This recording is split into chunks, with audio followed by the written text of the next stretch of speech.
আসসালামু আলাইকুম সবাইকে, কেমন আছেন বন্ধুরা? আশা করছি সবাই ভালো আছেন। তো আমি আজকে নতুন একটা ভিডিও নিয়ে আসলাম, সেটা হচ্ছে আমার শহীদ মিনার আঁকা শেখা। তো আপনারা দেখতে পাচ্ছেন আমরা তিনটা মাঝখানে সমান করে দাগ দিয়ে নিয়েছি, তারপরে দুই পাশে দুইটা ছোট করে নিয়ে নিলাম। তারপর আমরা কি করব ভিউয়ার্স, আমরা শহীদ মিনার দাগগুলো ডাবল করে নিব, প্রত্যেকটা দাগে ডাবল করে দিতে হবে। তারপরে হচ্ছে আমরা কি করব, আমরা মাঝখানে একটা বৃত্ত দিয়ে নিব, বৃত্তটা দিয়ে তারপরে দাগের যে মাঝখানে যে দাগগুলো পড়বে ওই দাগগুলো কিন্তু আমাদের মুছে দিতে হবে। তো আমরা দাগগুলো মুছে দিয়ে দিলাম।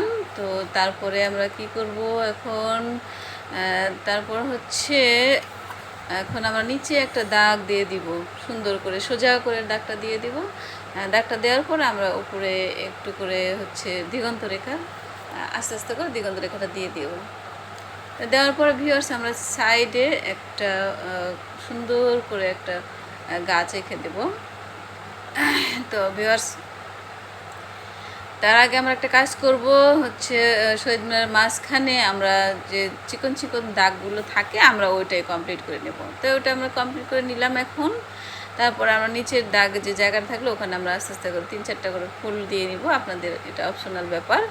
তারপরে সাইডে যে যদি জায়গা ফাঁকা থাকে তাহলে আমরা ওখানে একটা গাছ এঁকে নেব ভিউয়ার্স। তো এই হচ্ছে আমাদের শহীদ মিনার আঁকা।